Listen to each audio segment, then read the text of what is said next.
Au nom du Père et du Fils et du Saint-Esprit. Amen. La paix de Jésus soit dans votre maison. J'espère que vous allez bien, que vous êtes dans la paix et la joie de Jésus. Alléluia. Eh bien, la lecture du jour est la suivante.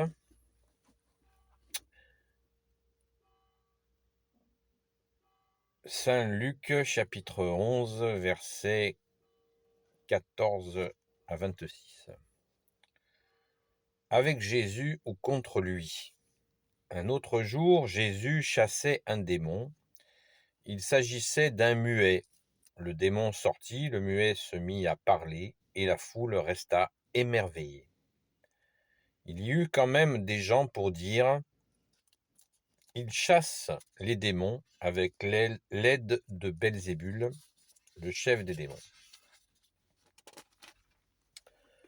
D'autres, pour l'embarrasser, lui demandaient un signe qui vienne vraiment du ciel. Mais Jésus savait ce qu'ils pensaient, et il leur dit: tout royaume qui se divise court à la ruine. Les différents partis s'écroulent l'un après l'autre. Si vous dites que je m'appuie sur Belzébul pour chasser les démons, Satan est divisé, donc son pouvoir ne durera pas. Et si c'est Belzébul qui m'aide à faire sortir les démons, qui donc aide les gens de chez vous quand ils les font sortir? Ce sont eux qui jugeront vos paroles. Quand je fais sortir les démons,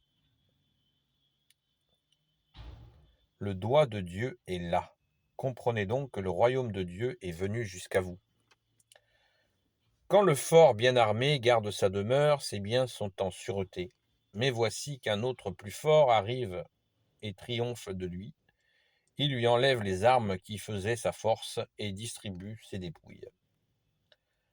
Qui n'est pas avec moi est contre moi, qui ne rassemble pas avec moi disperse. Quand l'esprit impur est sorti de son homme, il va errant par des lieux arides à la recherche de quelque repos. Comme il n'en trouve pas, il se dit: retournons à ma maison d'où je suis sorti. En arrivant, il la trouve balayée et décorée. Alors il va et ramène 7 autres esprits plus méchants que lui. Ils entrent et s'installent, et la nouvelle situation de cette personne est alors pire que la première. Merci Jésus pour ta parole. Alléluia. Alors, il y a des paraboles euh, qui sont vraiment très difficiles à, à avoir un avis vraiment sur tout ce qui est dit, parce que là, la densité de ce que tu nous dis, Jésus, est absolument énormissime. Énormissime. Je vais simplement vous dire ce qui m'interroge. Il y eut quand même des gens pour dire: il chasse les démons avec l'aide de Belzébul, le chef des démons.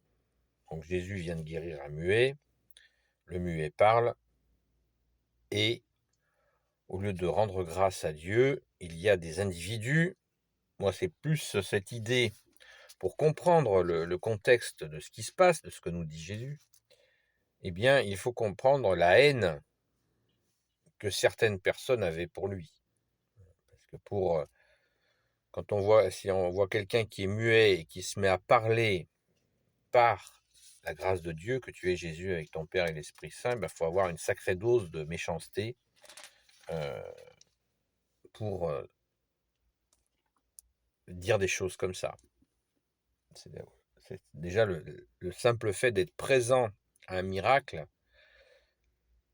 c'est une grâce infinie. Mais bon, il faut comprendre le contexte. D'ailleurs, ce sont ces mêmes personnes qui ont dû tout faire pour crucifier Jésus. D'autres, pour l'embarrasser, lui demandaient un signe qui vienne vraiment du ciel. Alors, il vient de guérir un muet, Et les types lui demandent un signe venant du ciel. Là, c'est pareil, c'est à se taper la tête contre les murs. Mais Jésus savait ce qu'il pensait. Ça, c'est sûr que Jésus, tu es le seul qui sonde les cœurs et les reins. Alors, ouais, écoutons bien, je répète ce que dit Jésus. Mais Jésus savait ce qu'il pensait et il leur dit: tout royaume qui se divise court à la ruine. Les différents partis s'écroulent l'un après l'autre. Si vous dites que je m'appuie sur Belzébul pour chasser les démons, Satan est divisé, donc son pouvoir ne durera pas. C'est une bonne nouvelle. Et si c'est Belzébul qui m'aide à faire sortir les démons, qui donc aide les gens de chez vous quand ils les font sortir? Alors, ça veut dire que Jésus savait très bien qu'il y avait donc des gens qui faisaient des prières pour chasser les démons. Et Jésus dit: qui donc aide les gens de chez vous quand ils les font sortir?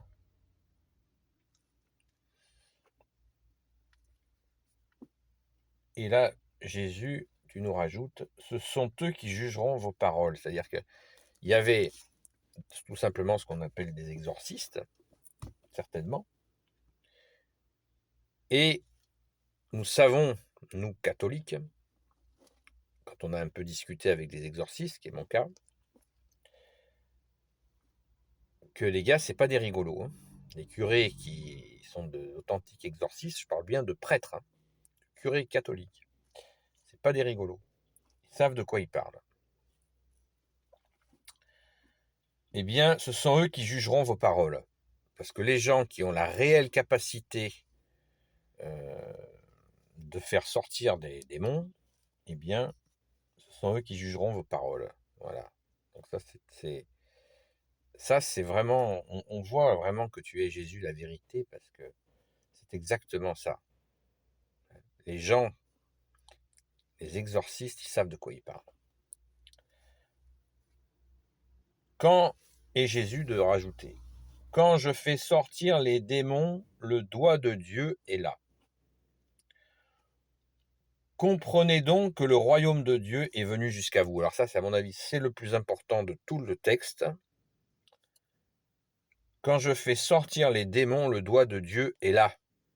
Je sais pas moi, les mecs, ils voient un muet, qui parle, ils cherchent des noises à Jésus. Et là, Jésus, il met l'estocade. Comprenez donc que le royaume de Dieu est venu jusqu'à vous. Et qui c'est le royaume? Qui c'est la porte du royaume de Dieu? C'est le Fils. Jésus nous dit: je suis la porte. Nul ne va au Père sans passer par moi. Et là, il est venu, il s'est fait homme. Il leur dit: quand je fais sortir les démons, le doigt de Dieu est là. Comprenez donc que le royaume de Dieu est venu jusqu'à vous. Et c'est justement ce qu'il reprochait. En gros, il reprochait à Jésus d'être le Messie, le Sauveur, l'unique Sauveur pour l'éternité, l'unique Messie pour l'éternité, d'être là, alors qu'il l'attendait depuis des centaines d'années. C'est vraiment... c'est incroyable. C'est incroyable. Jésus leur dit que le doigt de Dieu est là. Et il le dit donc en verset 20, souvenons-nous de Saint Luc, chapitre 11, verset 20, Jésus déclare: quand je fais sortir les démons, le doigt de Dieu est là. Comprenez donc que le royaume de Dieu est venu jusque-là. Et après, cette deuxième partie, à mon avis, de texte, Jésus fait carrément un cours d'exorcisme. Et oui, je pense que les exorcistes doivent bien sourire en voyant ça, parce que c'est ce qu'ils vivent. Quand, à partir du verset 21, quand le fort bien armé garde sa demeure, ses biens sont en sûreté. Mais voici qu'un autre, plus fort, arrive à triompher de lui. Il lui enlève les armes qui faisaient sa force et distribue ses dépouilles. Qui n'est pas avec moi et contre moi, qui ne rassemble pas avec moi, disperse. Sous-entendu, voilà, que si on n'est pas les authentiques exorcistes ne peuvent être qu'avec Jésus, hein, sinon ça ne marche pas. Quand l'esprit impur, et là c'est la leçon d'exorcisme, merci Jésus. Quand l'esprit impur est sorti de son homme, il va, errant par des lieux arides, à la recherche de quelque repos. Comme il n'en trouve pas, il se dit: retournons à ma maison d'où je suis sorti. En arrivant, il la trouve balayée et décorée. Alors il va et ramène 7 autres esprits plus méchants que lui. Ils entrent et s'installent, et la nouvelle situation de cette personne est alors pire que la première. Voilà. Leçon d'exorcisme qui est aussi valable pour nous, parce que quand on fait un travail de conversion, si on arrête, si on se remet à faire n'importe quoi, eh bien, tout simplement, voilà ce qui peut arriver, hein, parce que les démons font leur nid, c'est ce que je synthétise, pardon Jésus, peut-être un peu fort, mais voilà, les démons font leur nid là là où ils peuvent. Donc, il nous faut travailler au sens prier, aller à la Sainte Messe, chercher à nous améliorer par ta grâce, Jésus, pas avec nos petits bras musclés, mais en te demandant les grâces pour nous améliorer, afin de ne pas être le terrain de quelque démon que ce soit. Amen. Voilà ce que je pouvais dire sur cette parabole qui est absolument, à mon avis, hein, qui est vraiment, qui est pas facile, pas facile. Merci Jésus de ton aide précieuse pour nous aider, chacun à notre niveau, à la comprendre du mieux possible, parce que tu es et tu resteras, tu es et tu restes et tu resteras notre seul enseignant, ô Jésus. Alléluia. Donc, je vous souhaite une belle journée dans la paix de Jésus. J'espère que vous avez confié votre journée à Jésus. Merci Jésus. Et je voulais vous dire à très vite.